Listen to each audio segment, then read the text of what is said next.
You know, every great marketer has a secret weapon, and it's not a bigger budget or some fancy logo. Nope, it's the power to basically read your customers' minds. Okay, not literally mind reading, but it's pretty darn close. So, welcome, Kent Business College apprentices, to what is about to become your new favorite tool, marketing research. Let's dive in. So picture this. You're in a big meeting, the boss points to a scary-looking chart and asks, why are our sales suddenly tanking in Scotland? And the whole room just goes silent. Everyone's got a theory, right? But nobody really knows the answer. It's a classic business mystery. Or what about this one? Your company is about to spend a small fortune building a brand new app, but what features should it even have? What's going to make people actually use it, and what's just going to be a total waste of time and money? The stakes here are incredibly high. When you're facing these huge million-dollar questions, just guessing is the most expensive, most dangerous thing you can possibly do. So what's the solution? Well, you need to stop being a marketer for a minute and start being a detective. It's time to investigate. Okay, so here's our game plan for today. First, we're going to talk about marketing's big mystery. Then, I'll give you your 7-step research roadmap. After that, we'll get into the good stuff, clues versus confessions. And finally, we'll see how to go from those clues all the way to some killer conclusions. Let's just be honest. Without a real, structured process, most marketing decisions are just shots in the dark.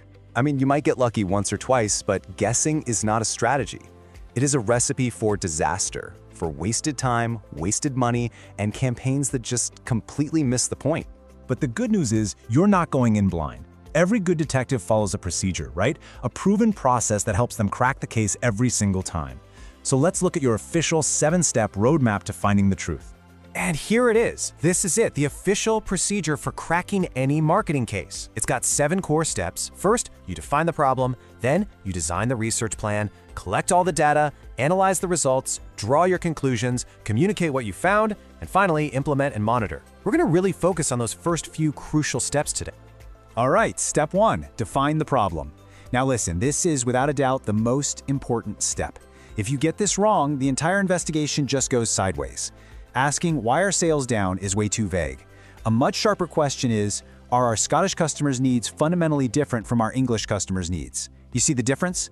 A really clear question is like your North Star. It guides everything you do next. So, once you have that North Star question, you need a plan to answer it.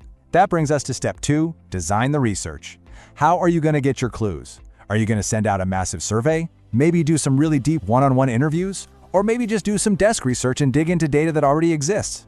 This is where you map out your whole investigative strategy. And now for the fun part. Step 3, collect the data. This is where you hit the streets, or, the web. You're sending out those surveys, you're running your focus groups, and you're gathering all that raw evidence. The fingerprints, the witness statements, all the stuff you need to crack the case. Now, the evidence you collect, it usually comes in 2 main flavors. And to keep our whole detective thing going, we're going to call them clues and confessions. This is really just the difference between quantitative and qualitative data. Just think about it this way.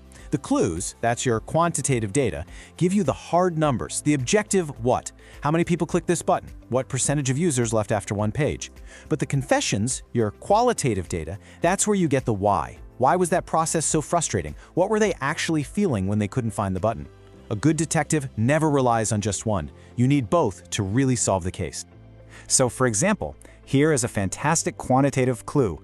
Costa Coffee found out that a whopping 70% of their customers visit at least once a week. That is a powerful, measurable fact. It tells them what is happening, but it doesn't tell them why. Now, let's look at a confession. This quote from an actual ASOS shopper. It reveals the emotion behind the problem. A survey might tell ASOS that say 30% of customers aren't happy with their returns process. But this little qualitative gem tells them exactly why. It's stressful and confusing. Now that is an insight you can do something with. Here's another clue. HSBC looks at their data and sees that 60% of people who try a new feature in their app only use it one time. The numbers are basically screaming that there's a problem. They don't know why yet, but they know exactly where the crime is happening, right after that very first use. And boom, here's a confession that could explain it.